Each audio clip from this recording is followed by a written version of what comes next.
to Aperture Abroad. Today's video is going to be a little different than normal. I don't do a lot of these vlog videos, but hopefully I will do more to get out of my shell a little bit and change up the content, add something extra throughout the week. But as promised in my last video about moving in Japan, even though I titled that it's easy, it's not quite easy. Nor is it overly hard, although it could be a bit complicated to those of us foreigners, because we're not used to all the paperwork and the different processes, like going to the ward office of your new place, but only after going to the ward office of your previous place, and you're kind of letting both sides or both areas know that you're moving, even though you would think updating it either online or updating one ward office would be enough, and then they can, let their neighbor know, but that's just not how it works. Yeah, for today's video, I'm gonna go over just kind of rough breakdown of the steps that I went through for finding a place and moving, and going over any tips that I've come across, and it might be different for everyone. The wards might require, hopefully not, but they might require some different information or slightly different form. So the examples I provide are going to mostly be from Setagaya, at least moving to Setagaya, and I'll try to include any type of a name for the type of papers you'd be looking for at the ward office, as well as like a photo example. So yeah, let's get started. The first thing is to find a place. So if you've moved to Japan, maybe you had to stay in a dorm because you're a student, or you were put up somewhere from your work, you might be looking for a better spot, something that's hopefully cheaper and also bigger, especially if you're like me and you were stuck in a dorm where it was much smaller. The place I moved into in Setagaya is roughly 20 meters squared, and the dorm room was about 8 or 8.9. If I have photos, I'll try to include them right now. But yeah, it was quite a difference, including some of the amenity differences. Size itself it's been a big improvement, and I'm spending a lot less on the apartment, even with utilities included, than I would have on the dorm. So actually, before we get started, I guess on like how I went and found the apartment, I'll try to give a quick comparison in like size and price. As well as location. One of the big things I look for, and one of the first pieces I'm going to mention, is location. I think location really matters. So for me, I want something close to school. So I found something that's only a few stops away in Setagaya, where my school is, and I shaved my travel time from 50 minutes down to about 15 or 20 door to door from my place to the school, which is great, right? So that's like a reduction in half as far as travel goes. I've increased the size of my living area from the 8.9 rough meter squared to about 20. So there's a double there, which is great. And then just to give rough USD on like monthly expenses as far as living in the dorm versus this apartment, the dorm breaks down to be roughly $900 a month, give or take. Whereas with the apartment, I'm going to spend, I haven't had my first utility bill, but looking at averages for the area, and then knowing that the size of my place is going to be smaller than probably the average size, so I'd be at the lower end of that average as far as utilities go. So I'm looking at only about 700 USD a month at most, including utilities, and that's as well as internet. And that's all the utilities, right? The gas, water, electricity, garbage is something that you handle, which is going to be one of the things I mentioned. So if you're coming from the United States, you might not be, or you might be used to paying or having that included in your rent, the garbage fee. That you do on your own, which is I would say interesting. It's nice that recycling is important here.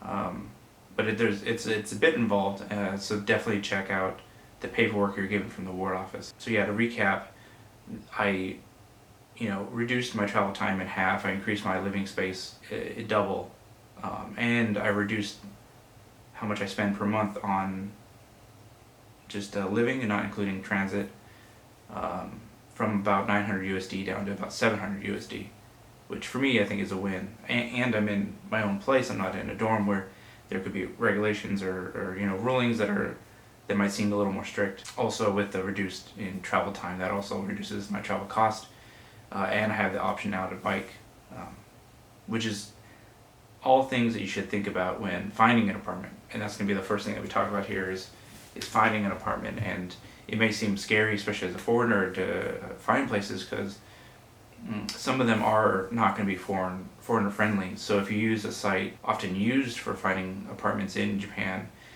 you might not have the ability to know ahead of time whether or not they're foreigner friendly.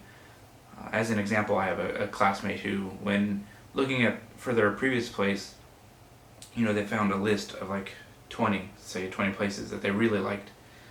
But when it came time to actually finding like a realtor or someone to help them go through all the paperwork and everything, and then calling those apartment locations, and then finding out that maybe 2 out of the 20 were actually foreigner friendly, and he was able to move in, but like he didn't get the quite broad choice as he was hoping.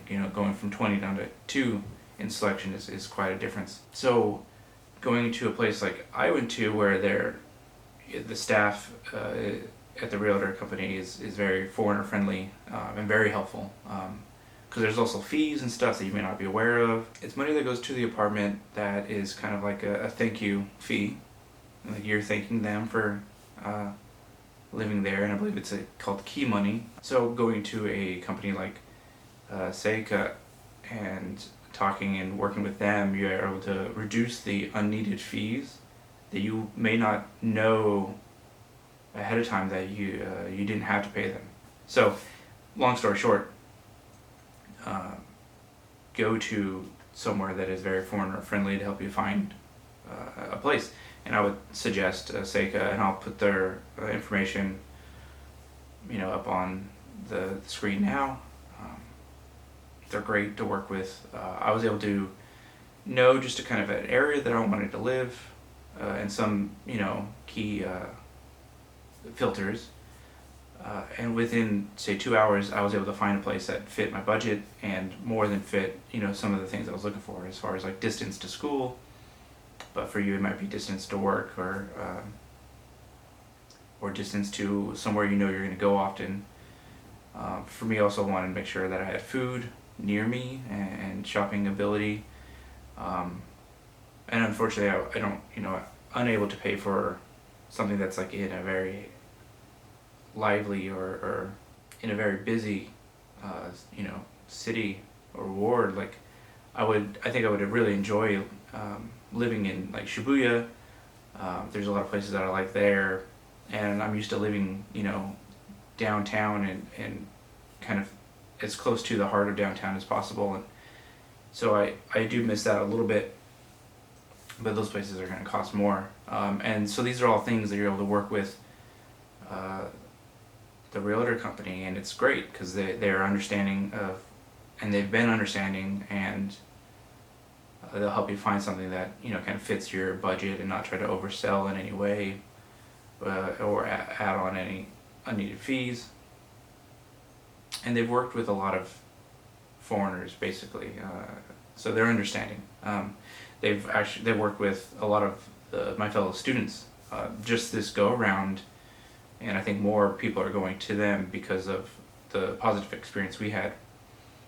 And if you're not in our area, maybe still reaching out to them via email and trying to find if they have a good network of other locations, other offices that might help you, or I'm sure they had a couple offices, because I had to go to a different one to like say pick up my keys. So I think they'd be able to help you out even if you're not in the same area as I am, as far as in the greater Tokyo area. So yeah, when finding the apartment as the kind of your first major step, make sure to come with questions, and make sure to ask as many as possible so that you're picking the right place. Make sure to know kind of a rough area you want to be in, or at least I want to be 20 minutes from say school. Like that was kind of like what I was hoping for, was around 20-minute transit ride or less, while still staying within budget. So those are the things that I think you should consider when you know, reach out to them and visit the realtor company.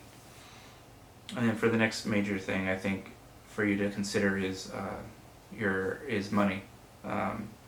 If you're a foreigner, hopefully you've set up a Japanese bank. I highly recommend you do if you were to do any type of major moving like this, because it really helps, and you may not be able to rent a place unless you were able to provide rent money from a Japanese bank. And for me, I'm able to set it up as automatic payments, but I wouldn't be able to do that using my international accounts. And part of getting all that started, say you do have your Japanese bank, and I would suggest the JP Post Bank. It's great to at least to start with. I've heard some sentiment that it's not the best bank overall, but as far as someone who's new to the country and you haven't been living here for more than 6 months, they're one of the few, if not the only ones, that are going to work with you as a bank. And the process was relatively easy setting it up. If you're able to, definitely go with someone who knows Japanese to go to the bank so you can set up your account just right then and there. Make sure you have all your general information with you. Some of the first things that you're doing when you're moving to Japan is setting up your residency card. So you're going to want all that stuff that you've set up in your initial arrival in Japan. Bring that to the bank and to set up an account. If you don't have someone with you that can speak Japanese, that can help translate, the bank may need you to schedule an interpreter ahead of time, so you're kind of scheduling a visit. So you won't be able to do it the day that you walk in to the bank. Although you might get lucky. This is one of the things, and there's a few things on my kind of like general list. Some of these major tasks or things that I'm going to be talking about, me and the other students had different experiences. One student was able to walk into a Japanese Post Bank, and even though they didn't have an appointment, they said they did, and they were helped, even though they didn't actually have an appointment. And then someone else who went with them said the same thing and was turned away, saying, "Oh, you don't have an appointment. I don't see you on the list." So unfortunately, some of these things, it may differ. And I would say half the time, even if you don't have like that appointment, or for me, one of the things that I did when going to the new ward office, I knew that I was arriving early to the office. Like I didn't have my move-in date yet, but still I showed up with my friends so that I could try to do the paperwork early. So like with the Japanese Post Bank, you can walk in and attempt to be seen even if you don't have an appointment. Worst case scenarios, they'll tell you no, or to help you schedule an appointment. But it's just one of the things that has varied, and I think when it comes to some of that stuff, it doesn't hurt to just go in and try, especially with the ward visits. With going to the new ward office, because I needed to wait till my move-in date, arriving early to try to get that stuff done early, it still helped me out because I got to see how my classmates went through and how they did the paperwork to make sure that I know where to sign the proper things, and I got a form to take home so I can do it kind of at my leisure, so that when I did go to the ward office, it was much smoother. With all that said, consider the money and prepare. Make sure you have a bank. Make sure that if you need to pay the initial fees for moving out, because there's going to be some initial fees that are unavoidable, and they're not refundable. Coming from the States and California, you would pay first month's rent, sometimes last month's rent as well, and then you'd have a refundable deposit. Unfortunately, there's not a lot of that here in Japan, at least, especially not for us foreigners. I think some places might have the option of a refundable deposit, but it didn't seem too prevalent. So consider all that and consider your like daily withdrawal limits. A few of the students that I know who went through this process, hit that daily withdrawal limit, which kind of put them on a tight turnaround as far as providing the initial move-in fees and initial rent. And one tip, when looking for apartments with the realtor, make sure to look for any type of campaign, which are like 1 month or 2 months free, like first rent, which is great because the apartments aren't worse in any way. It's not a campaign to try to get people to move into areas or apartments that are like bad, although it might seem like those would be the only ones that are running campaigns. But for whatever reason, the campaigns are being ran, and that's, where I'm at now is an apartment that had a 2 months free rent campaign going, and it really, for me, it helped to offset the cost of some of the initial fees as well as purchasing stuff to kind of like set up the apartment and get settled. So definitely look for that as well as part of finding an apartment in that step. And then once you've found something, you have to let the previous ward or your current ward office know. And so that's the next major step here. And you should hopefully be a little bit familiar with that ward office because you would have had to visit them before to set up your current residency, but maybe you've been at a hotel or something set up by work and you haven't. But you would want to visit to make sure that they know that you're leaving your current residency, whether it's a dorm or another apartment. If you've been at a hotel, maybe put up by work, you might not have to do this, but it's something to kind of good to know, I guess. So yeah, you go to the ward. Hopefully I'll have some nice examples here of what that paperwork would look like. The ward office might feel like the DMV if you're coming from America, but luckily, even though it may seem like a long wait, I have not been given the wrong form yet, so there's not a lot of going back and redoing things. And so far it's been really helpful.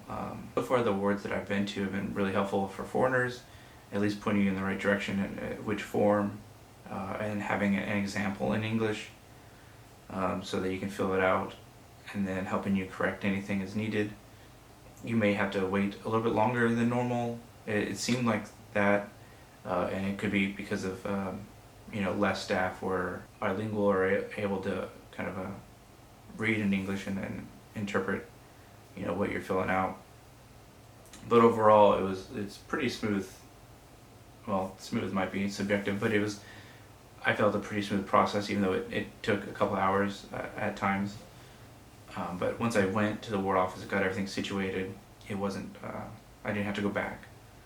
And so for me, I had to let them know that I was moving out of that ward, and then they would have to also cancel my national health insurance, which I was able to get a reduced rate on because I'm a student. So if you're a student, hopefully your school has helped you get the national health insurance at that reduced rate. So it's definitely something to make sure that you have at the new ward office as well. So yeah, once you're done with the previous ward, next is to go to your new apartment and kind of start the move.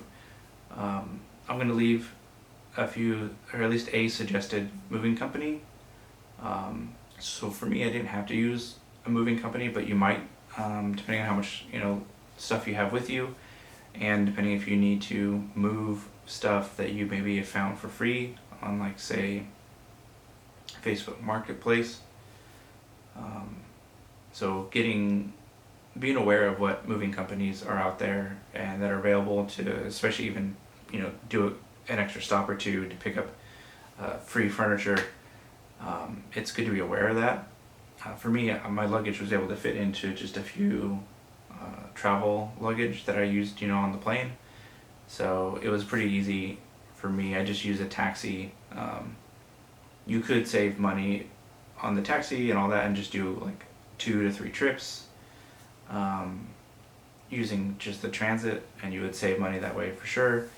But for me, I felt the 30 roughly 30 USD was worth it to just move everything in a taxi and not have to lug around the luggage throughout some of the busier stations, because I would have to make at least one or two transfers at a busy station, and I didn't feel like dealing with all of that. But depending on your situation, you might, and it's totally fine to save money when you can and just do a couple trips, but it's definitely something to consider when you're moving. And yeah, once you're settled, there's going to be just a few things. It may take a few days. All this for me took a few days. It took up to a week, going to the previous ward and going to the bank and going to the new ward office, and then waiting for utilities to get set up, which was relatively fast, and then waiting for all the stuff to get shipped in, like my couch and the bed and some of the critical pieces. I would say all in all, the whole process took about a week and a half. So something to consider there. And so once you moved your stuff and you're ready, you're going to be having at least one visit with the utilities company. Depending on where you live, it might be a different company. My one tip here is to kind of make sure to discuss with the realtor to have an English visit, so that it'll help you get through that process a little bit faster and smoother. For me, he didn't know too much English, but we used either Google Translate or a translated form, and so it all worked out. I would say don't be scared in case you have someone who sets up your utilities and they may not know a lot of English. They're definitely used to going through the whole process, and they're very friendly. So don't worry too much, but definitely ask the realtor to try to set up some of these visits in English when possible. And then so your next thing is visiting the new ward office, and hopefully you don't have to go there multiple times, and it'll be hopefully your last ward office visit. I say that just because there's, by now you're probably a little tired with the whole processes, but all in all, the ward visit shouldn't be too bad. There's going to be a form, and I'll try to have an example of the name here on screen. You'll have that, you'll turn it in, they'll set you up with the new health insurance card, and if you're a student, again, try to make sure that you're getting the reduced rate.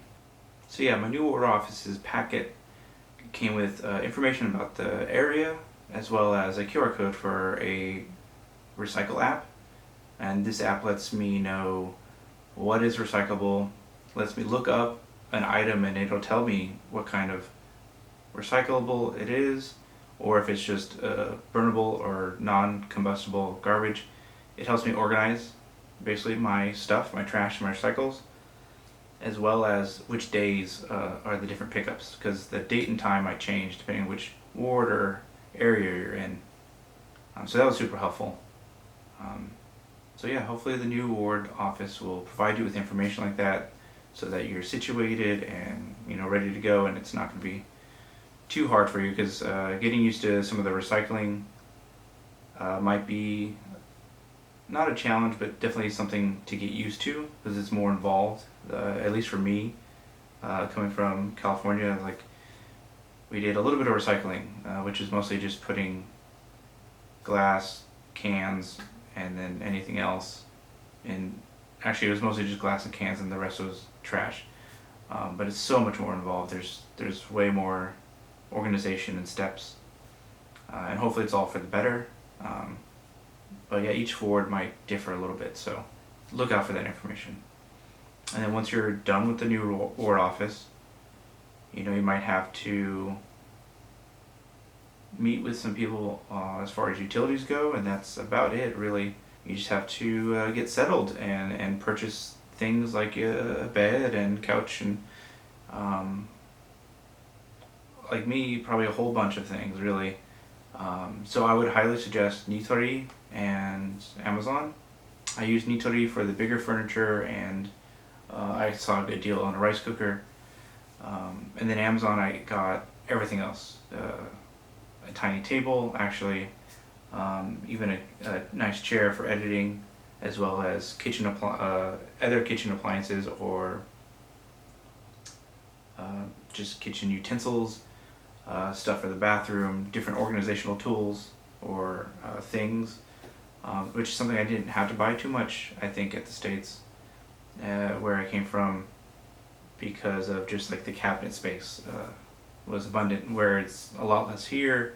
So I feel like I'm creating a lot of space using suction cupped platforms or hanging platforms, stuff like that. I've had to create a lot of space because there isn't much to go with. The kitchen is definitely smaller for me.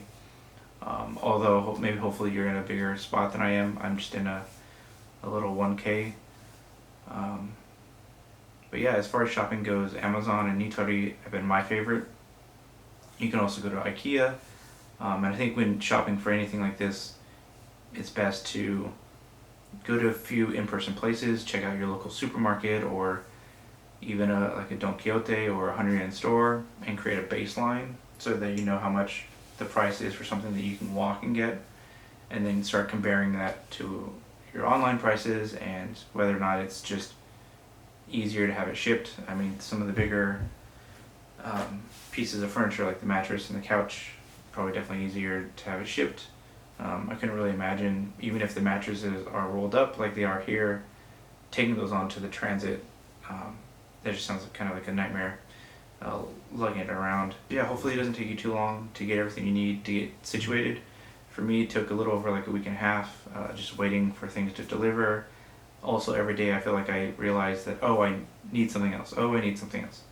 So if you're trying to budget ahead, definitely try to over budget in this area, at least when you're planning, and really try to itemize what you think you might need, because the stuff might just kind of creep up on you as far as what you don't realize you need. So if you can over budget a little bit, and if you're someone like me who likes to try to prepare that kind of thing, like a budget, I think it's definitely helpful when it comes to buying things you need for the apartment, to over plan a little bit. And then outside of that, exploring your new area, I think, is the last thing that I would suggest that people do. Knowing where your konbini is, or your local konbini, the closest one, but trying to rely more on your local restaurants and grocery markets and stuff like that for food, because I think you'd be surprised on what you can find, especially price-wise. For me, it's one of the selling points on the area that I moved to. So it's something to consider as well when you're trying to find a place, is like what food is near you or near the station that you're near, and trying to be near that station were things that I definitely looked for. So I wanted to make sure that I was able to walk and get food whenever I need to. And my local grocery market, Fuji, has been a big win for me and kind of saved me, because they're like daily prepped food has been around like 500 yen, which is like konbini price for a full meal, but much better, and seemingly prepped every day. So that's been nice, especially when I first started moving. Now I'm able to cook a little bit more, so I don't have to buy as many of those meal prepped or daily prepped food. But yeah, the Fuji market has been a great find. They had an extra level. There are 3 stories, and in that 3rd story there's a lot of like household items and kitchen stuff and even clothes. So looking and finding that kind of thing when you move, when you first move, is really helpful. That way you don't feel lost and unsure where to go if you really need something and you don't want to have to worry about it being shipped. And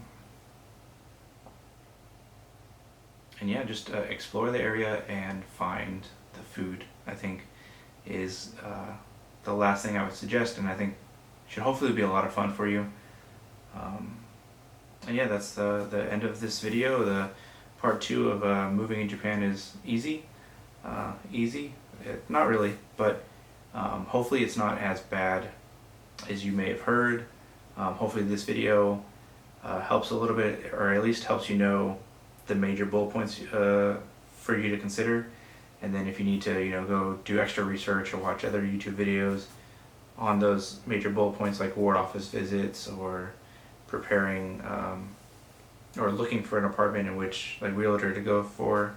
Hopefully this gets you your mind going as far as preparing for that kind of thing. And yeah, I'm still new to the whole vlog thing, because my focus is typically been on making video or photo related content of my travels. I really wanted to force myself to stay creative and continue editing and making new content.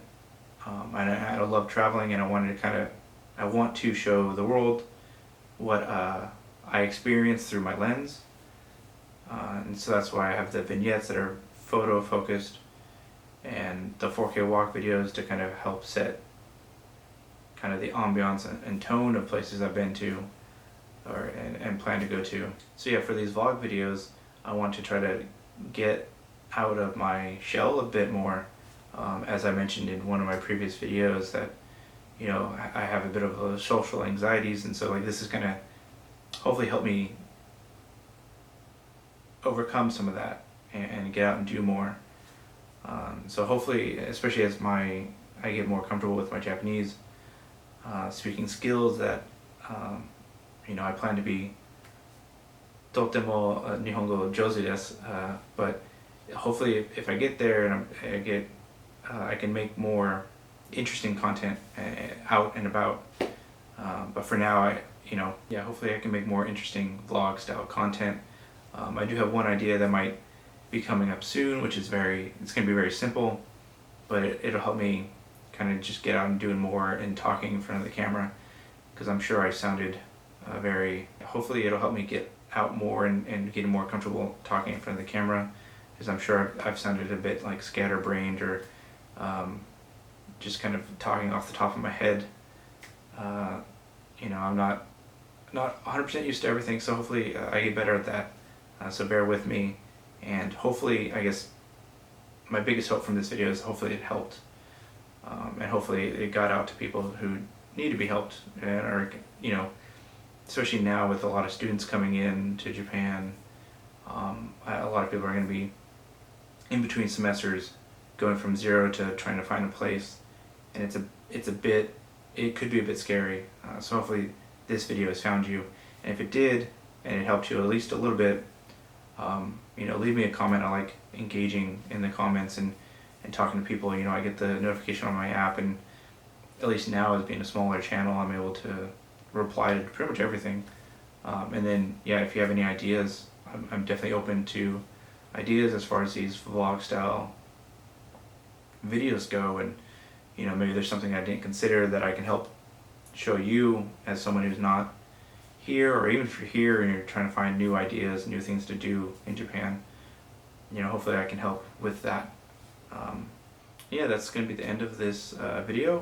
Hopefully I was able to help you, and let me know in the comments what you thought about it, and give me critiques, or just to say hi. All right, bye.